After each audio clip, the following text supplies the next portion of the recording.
So all right guys, सबैलाई welcome छ मेरो ब्लगमा हैन। सो टक्क लाएर गाइज म 1 वर्षपछि ब्लगमा आइसकेको छु, नयाँ ब्लग लिएर हैन। सो कस्तो लाग्छ मेरो ब्लग अनि एकचोटि भनिदिनु होला तपाईहरुले। किन हो कोहीले भनिदिनु हुन्न हैन, कस्तो लाग्छ ब्लग भनेर अनि टक्क लाएर भनिदिनु होला ब्लग कस्तो लाग्छ। 1 वर्षपछि बनाएको छु हैन। सो हेर्दिनुस् माहौल टक्क लाएर गाइज, वनतिरको माहौल हैन। त्यो टक्क वनतिर जान लाग्छ हैन, हेर्न सक्नुहुन्छ वनतिरको बाटो हो यो।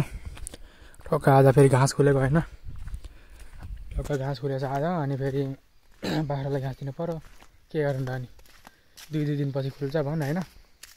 त्यही कारणले म बारी ल्याइदिन जान लाग्छु मम्मीको माथिसम्म। सो त्यही भएर आज हेरौँ त, ट्राई गरौँ कस्तो हुनेछ 1 वर्षपछि हैन। टक्क गाइज 1 वर्षपछि नै ब्लग बनाउन लाग्छु जस्तो हो। त्यहाँ हेर्नु भिडियोमा गएर मेरो युट्युबमा कति 11 मन्थ भइसक्यो हैन भिडियो हालेको। टक्क हालेको छु आज फेरि। सर्ट भिडियो त मैले हालिरहेको छु हैन, सर्ट भिडियो त मैले टाइममा हालिरहेको छु, तर लङ भिडियो 1 वर्षपछि नै हो। हेर्नुस् बाटो कस्तो छ, यस्तो बाटोबाट ल्याउनु पर्छ गाइस घाँसहरू। हेर्नु कति गाह्रो पर्दो होला हैन। माथि हेर्नु तपाईँले, यो त केही पनि होइन ढुङ्गा, माथि त झन् ठुलो ढुङ्गा खाएको, एकदम ठुलो ढुङ्गा हैन। अनि पहाड चाहिँ यस्तो उकालो छ अनि कम गाह्रो हुन्छ त्यसमा घाँस ल्याउन। सोचे भन्दा नि गाह्रो हुन्छ त्यसमा त घाँस ल्याउन। टक्क लाएर हेर्नु ढुङ्गा, तर ढुङ्गा। सो यो गाइस हैन, अलि माथि गएर देखाउँछु तपाईँलाई। सो अहिलेको लागि यति नै, हेरिदिनुहोस्, बाँकी हेर्दै गर्नु होला। सो अलि माथिको दृश्य हेरिदिनुहोस् हैन, कस्तो लाग्छ। यो टक्क लाएर खोला तल हैन, पानी सुकिसकेको छ यहाँको हैन। हेर्न सक्नुहुन्छ पानी एकदम कम भइसकेको छ, कमको धेरै कम भइसक्यो, पानी त छैन अहिले बर्खामा, तर यो माथिसम्म हुन्छ हैन। सो अलि माथिको दृश्य कस्तो लाग्छ तपाईँलाई हैन, हेरिदिनुहोस्। टक्क यो के को बुटा रहेछ, ऐसलुको बुटा रहेछ कि हो गाइस, ऐसलुको बुटा, तर फलेको रहेनछ है। यही टाइम हो के फल्ने, किन फलेको छैन है। सो म यता माथिसम्म पनि पुगिसकेको छु हैन। माथिको बाटो यही हो, हक्क अलि माथि जानुपर्छ क्या। यो बाटो ठ्याक्कै माथि हैन, पुरै उकालो ओह्रालो पुरै छ क्या, त्यहाँ बसमै झ्याउ हुन्छ त्यो। सो योभन्दा माथिमा जान्न हैन, यो माथिसम्म मैले जाने। टक्क पारि हेर्नु खोला, कम ठुलो खोला यहाँ। हक्क लगाएर वनमा हेर्नुहोस्, बुढाहरू हेर्नुहोस् तपाईँ गाइस, बुढाहरू के बुढा खायो हेर्नुहोस्। सालको रुख मात्र छ माथिसम्म। अनि तपाईँको यो तपाईँको थाकलको बुटा है, थाकल फल्छ होइन। हेर्नुहोस् यो थाकलको बुटा हो, अब घाम महिनामा थाकल फल्छ।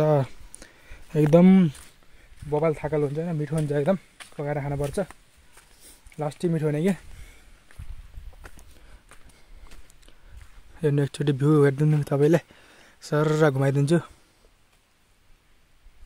हेर्नुहोस् आमाहरू पनि आइसक्नु भयो होइन, आमा र दिदी ट्याक्क लगाएर आइसक्नु भयो। ट्याक्क लगाएर मैले भारी बोकिदिने अनि हिँडिदिने। आउनु भयो आमा बल्ल, बज्यो नि कति 2 बज्यो। 2 बज्यो 2। कहाँ छिटो आउने, ढिलो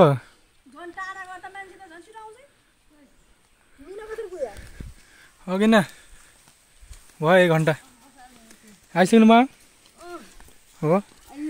आउनु भयो, कहाँ राख्ने भारी, यहीँ राखिदिनु कि यहाँबाट बोक्छु म। कहाँ कसले यो ऊ खा भएको न के हो यो, यहीँ राख्नु, कहाँ राख्ने हो र। कोइला पुरा त उबाट बोकेस मान्थे ऊ त्यहाँबाट। ल त्यही राखिदिनु, त्यहाँबाट बोक्छु म यहीँबाट। ल टक्क भारी बोक्यो, अब घरतिर हिँडिनु पर्छ भारी लिएर। ल हेर्नुहोस् टक्क। सो अलराइट गाइस, म टक्क वनदेखि आएर गाइस होइन, टक्क चिया नास्ता खाएर फेरि चल्दै गयो बजारतिर होइन। अनि बजारमा काम थियो हल्का होइन, त्यही भएर हिँडिदिन लागेको म।